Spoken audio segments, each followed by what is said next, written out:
ত্বরণ রিলেটেড যত থিওরি ছিল, ত্বরণ বলতে কি বোঝায়, ত্বরণ ফিল করছি আমরা, আসলে পুরা সিনারিও টিনারিও দিয়ে ফিল আমরা করতে পারছি। তো ফিল করলে তো আমাদের চলবে না, আমাদের তো ম্যাথ করা লাগবে, আলটিমেট পরীক্ষায় তো নাম্বার দরকার। তো আসো আমরা ত্বরণ রিলেটেড যত টাইপের ম্যাথ সম্ভব আমরা সব ম্যাথ করবো। তো কোশ্চেন ওয়ান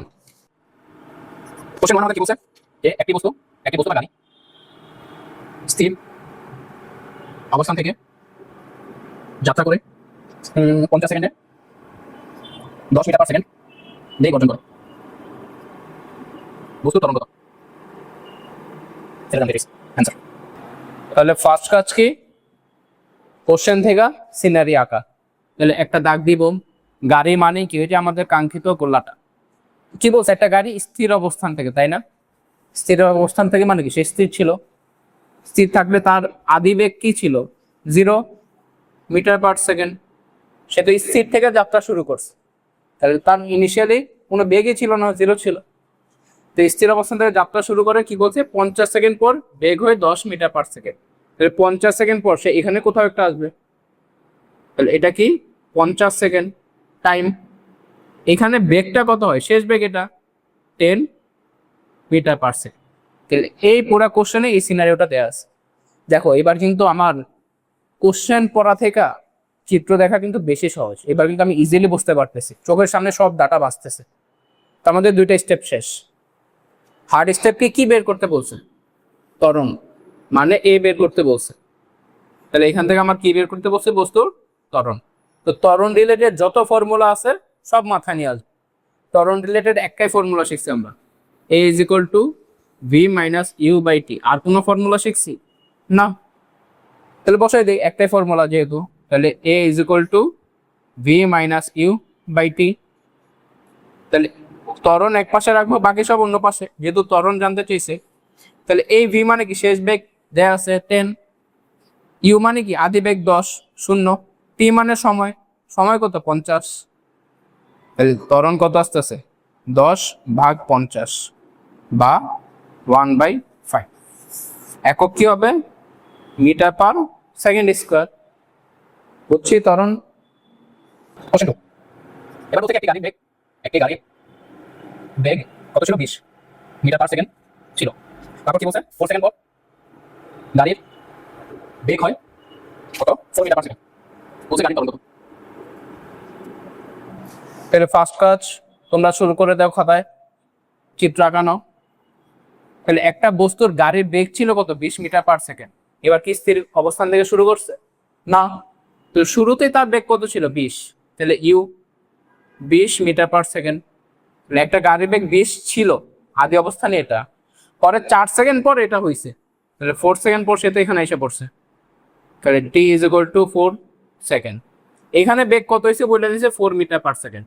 তাহলে পরে যেটা হয়, এটা কি শেষ বেগ, 4 মিটার পার সেকেন্ড। চিত্র আঁকায় ফেলছে। এবার বলছে কি ত্বরণ কত, তাহলে কিসের মান জানতে চাইছে, ত্বরণ। তো ত্বরণ রিলেটেড আমরা একটা ফর্মুলা জানি, সেই ত্বরণ রিলেটেড ফর্মুলা কি, V minus u by t. তাহলে এ এক পাশে আছে, কোনো সমস্যা নাই, মানগুলা বসাই দেই। ভি মানে শেষ বেগ পাইছি 4, ইউ মানে আদি বেগ পাইছি 20, সময় জানি 4। তাহলে কত আসে ultimate, 4 minus 20 minus 16 divided by 4। তাহলে অতএব এর মান আসতেছে কত, -16/4 -4 মিটার পার সেকেন্ড স্কোয়ার। লাস্টে অবশ্যই এককটা লিখবা, একক না লিখতে কিন্তু নাম্বার কাটা। তাহলে দেখো এবার ত্বরণ কত আসছে, -4। মাইনাসে কিন্তু আসার কথা ছিল, তাই না? আগে বেগ ছিল 20, তারপর বেগ হয়েছে কিন্তু 4।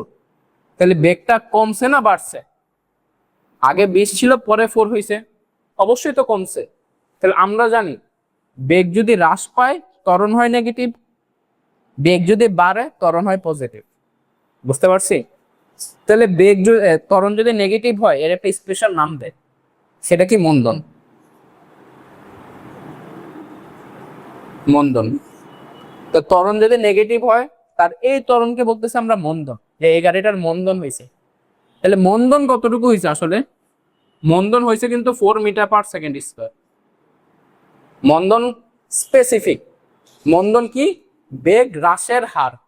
1 সেকেন্ডে কতটুকু হ্রাস পাইছে, মন্দন স্পেসিফিক। ত্বরণ কিন্তু জাস্ট পরিবর্তনটা হিসাব করে, এটা বাড়তেও পারে কমতেও পারে।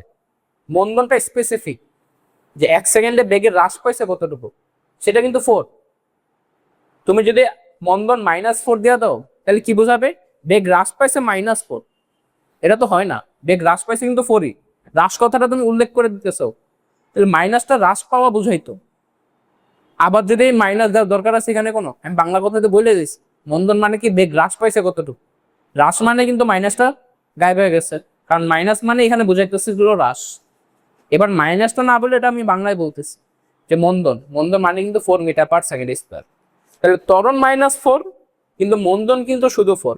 তাহলে মন্দন কি বোঝায় আসলে, তাইলে 1 সেকেন্ডে বেগের হ্রাস কতটুকু, এটা কিন্তু মন্দন। তাহলে যেহেতু হ্রাস কথাটা আমি বাংলায় বইলা দিছি, তাহলে আর নেগেটিভটা দেওয়ার প্রয়োজন নাই। তো নেগেটিভ মানে হ্রাস বোঝাই, তো ওই নেগেটিভটা বাদ দিয়ে আমি এটা বাংলায় লিখতেছি, যার ফলে এখানে আর নেগেটিভটা দিতেছি না।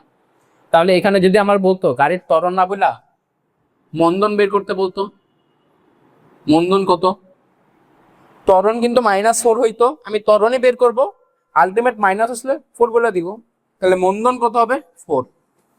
বুঝছি, ত্বরণ -4 কিন্তু মন্দন 4। কোশ্চেন 3, একটি ট্রেন 120 মিটার পার সেকেন্ড বেগে চলমান, ট্রেনটিকে ব্রেক করে 20 সেকেন্ডে থামানো হলো। ট্রেনের ত্বরণ ও মন্দন কত, ট্রেনের ত্বরণ ও মন্দন কত। তাহলে চিত্র আঁকায় ফেলবো, আসো আঁকাই। ট্রেন বলুক, গাড়ি বলুক, সাইকেল বলুক, যাই বলুক, আমাদের সবকিছুই করলাম। তাহলে একটা ট্রেনের কত বেগে চলমান, 120, এটাই তো আদি বেগ। তাহলে একটা ট্রেন 120 মিটার পার সেকেন্ড বেগে চলমান ছিল, ট্রেনটিকে ব্রেক করে 20 সেকেন্ডে থামানো হয়েছে। তাহলে 20 সেকেন্ড পর ট্রেনটা এখানে এসে কি হয়ে গেছে, থাইমা গেছে। থামা মানে কি, সে স্থির হয়ে গেছে, তাহলে শেষ বেগ কত হবে 0 মিটার পার সেকেন্ড, সে থাইমা গেছে, কোনো বেগ নাই। তাহলে সময় কতটুকু লাগছে তার থামতে, 20 সেকেন্ড। তাহলে পুরা কোশ্চেনের সিনারিওটা কিন্তু জাস্ট আমার এই চিত্রের ভিতরে আছে, আর সব ইনফরমেশন আমি লিখে রাখছি। তাহলে এই জন্য বাংলা কোশ্চেনের চেয়ে চিত্র আমি বেশি প্রেফার করি। চিত্র তোমার ভিজুয়ালাইজেশন পাওয়ার দিবে, কোশ্চেনটাকে বুঝতে সাহায্য করবে, যেটা আমার বাংলা কথাটা অত মানে বুঝতে অসুবিধা হয়ে যায়। এবার কি বের করতে বলছে, ত্বরণ আর মন্দন। তো আগে ত্বরণ বের করবো, ত্বরণ বের করতে হলে আমি মন্দন বের করে ফেলতে পারবো। তাহলে আমার কিসের মান বের করতে বলছে, ত্বরণ। তাহলে 3টা স্টেপ শেষ, চিত্র আঁকছি, ডাটা লিখছি, কি বের করতে বলছে এটা আইডেন্টিফাই করছি। এবার যেটা বের করতে বলছে ওই রিলেটেড ফর্মুলা লেখা, V minus Q by t. আর কোনো ফর্মুলা জানি না, একটাই জানি, তো ত্বরণই বের করতে বলছে। শেষ বেগ কত 0, মাইনাস আদি বেগ কত 120, ডিভাইডেড বাই সময় কত লাগছে 20। তাহলে 0 মাইনাস 120 মানে -120 divided by 20।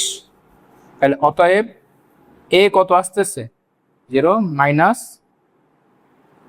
6 metre per second square. বুঝতে পারছি। তাহলে যে জিনিসটা বের করছি এটা কি বের করছি, ত্বরণ না মন্দন, এটা কিন্তু ত্বরণ বের করছি আমরা। হলে যে জিনিসটা বের করি সেটা ত্বরণ বের করি। তাহলে অতএব ত্বরণ কত -6 মিটার পার সেকেন্ড স্কয়ার। মাইনাসের তো কিন্তু আসার কথা, বেগ আগে ছিল 120, পরে হয়েছে 0। হ্রাস পাইছে না বৃদ্ধি পাইছে, হ্রাস পাইছে, তাহলে অবশ্যই মাইনাস আসবে। তাহলে মন্দন কত হবে, মন্দন কি জাস্ট হ্রাসের মানটা নিব, কতটুকু হ্রাস পাইছে 6 মিটার পার সেকেন্ড স্কয়ার।